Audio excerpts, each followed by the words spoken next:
So this video is to show a bit more detail on this table and how it works. So the first thing is a size comparison. So it's 2 feet by 2 feet by 2 feet. So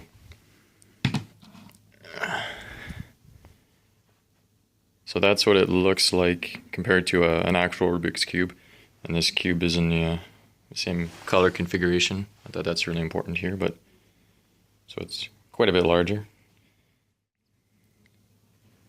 So to open the drawers and the top, I guess 9 squares are rotated clockwise 180 degrees. So I'm going to do that now. So pretty much right away the drawers start to open. The top doesn't open until you get to the last, I don't know, 15 degrees or so. And then when you get near the end, it's kind of sticky. It'll pop the top open, and then you can lift that up.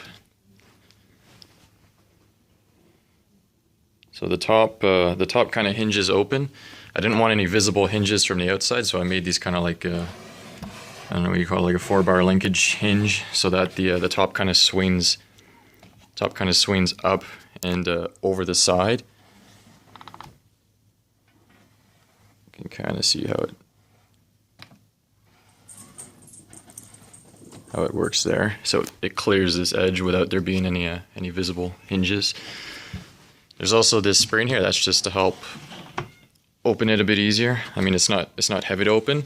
It just kind of makes it so that, you know, just opens nicely and stays there. It doesn't actually need the spring. Before I added the spring, it did stay open on its own just like that, but it just makes it a bit nicer to open. So next, well actually first, this is actually what pushes the lid open. So when I turn the top, you can see the last like 10 degrees or so.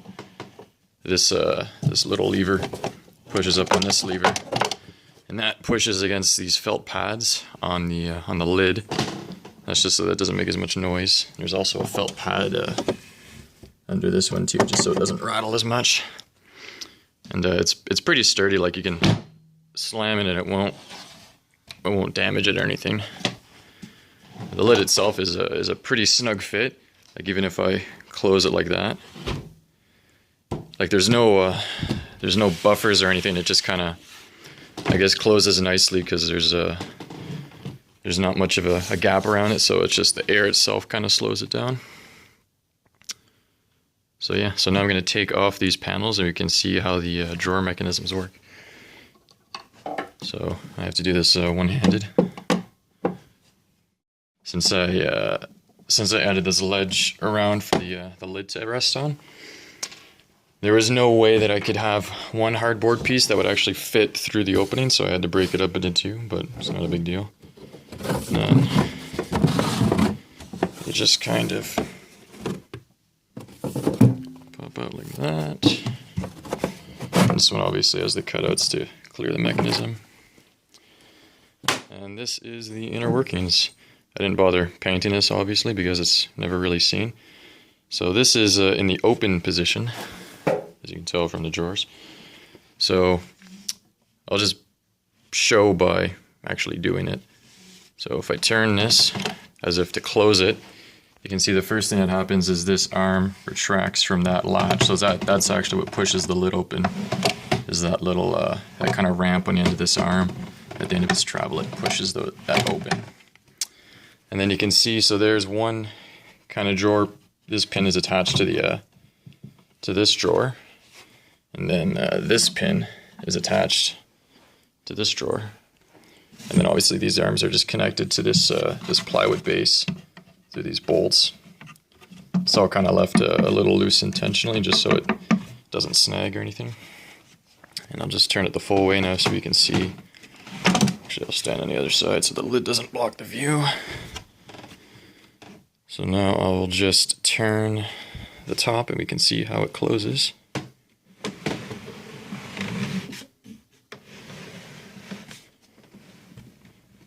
Yeah, that's pretty much all there is to it. So it's not really as complicated as it looks, honestly.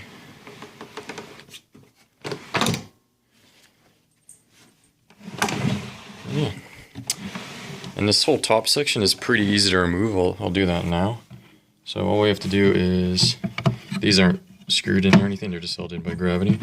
So if we lift that off that one and lift this off this one, then we can see these two screws of the washers.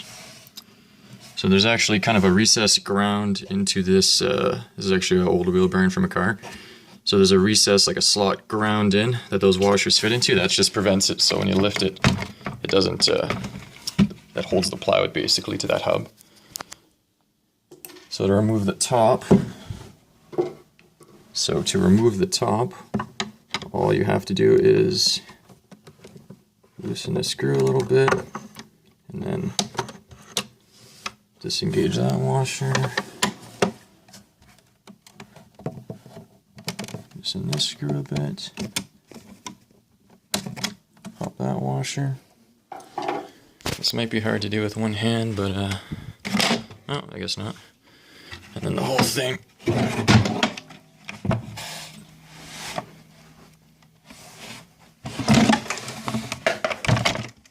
The whole thing just lifts off, and I knocked over my drumstick.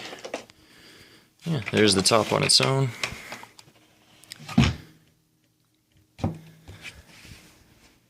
And here is the base with nothing on it. So you can see here the drawers. So that's just like a piece of MDF that's part of the drawer.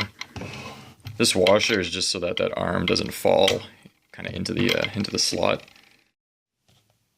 So this piece is just so that the plywood doesn't run right on the plywood of this piece, and it's raised slightly above. That way it saves the paint here. This paint doesn't wear. It looks kind of funny because I tried to heat it up and wax it so it'd slide a bit better. Didn't really make a difference, but figured it was worth a shot. And here you can see it's basically just an old wheel bearing from a car. I just used that just because it was a nice sturdy rotational joint I could use without having to try to make something out of bolts or whatever. So I figured I'd show a few more details on this box before I completely put it back together. So the way this is built, all the black you see everywhere, that's actually plywood. Actually, I'll put it on its side and we can see better. So here it is from the bottom looking in. So you can see this is all plywood, basically. Well, entirely, pretty much plywood. So the way I got these grooves is I just used like a countersink bit and a router and made a jig so that it cut at the right distance from the edge, and that's how I cut all those grooves.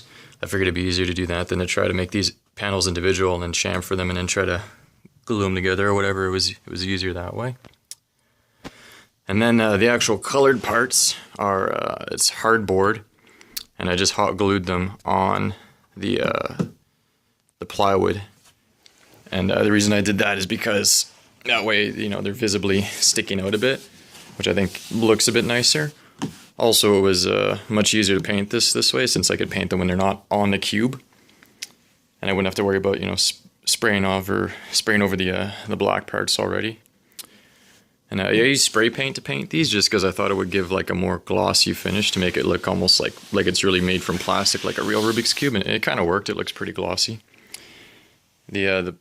So the reason I made these is because it takes a little bit of force to turn the top. It's not like super sticky, but you have to push it a little bit. And what was happening without it is the whole thing would just slide. Like if it was on hardwood or tile, it would just slide instead of actually turn. So I put these rubber feet on the bottom. They're just like from a bicycle inner tube, since I couldn't find anything off the shelf and I didn't really want to go searching everywhere. So I just made these 3. The 4th, I just used one of those generic felt pads. And it's got a screw. It threads in. That's just so that if it's on an uneven surface, you can adjust it so it's not wobbling back and forth all the time. And yeah, that's pretty much it for this cube. All in all, I think I have about 50 hours into this, probably with the painting and all that. It wasn't too expensive to build. The most expensive part was the paint, since I needed 6 different colors of spray paint, and I also had primer and all that, so that was about 50 or 60 bucks worth of paint. But it only used one sheet of plywood and one sheet, a 4x8 sheet that is, one sheet of plywood and one sheet of thin hardboard for the tiles. And then like some scrap wood on the insides I used basically for all the other parts, just because it's, you know, it's not super critical and you don't see it. Also, you can open the lid without actually turning it. It's kind of hard. You gotta kind of get the edge with your nail. I don't really have many nails, but it is possible to open that way. You don't actually have to turn it. To open the drawers though, you do have to turn it. If you try to push the drawers, nothing really happens. They just stick. So you do have to turn the top to open the drawers.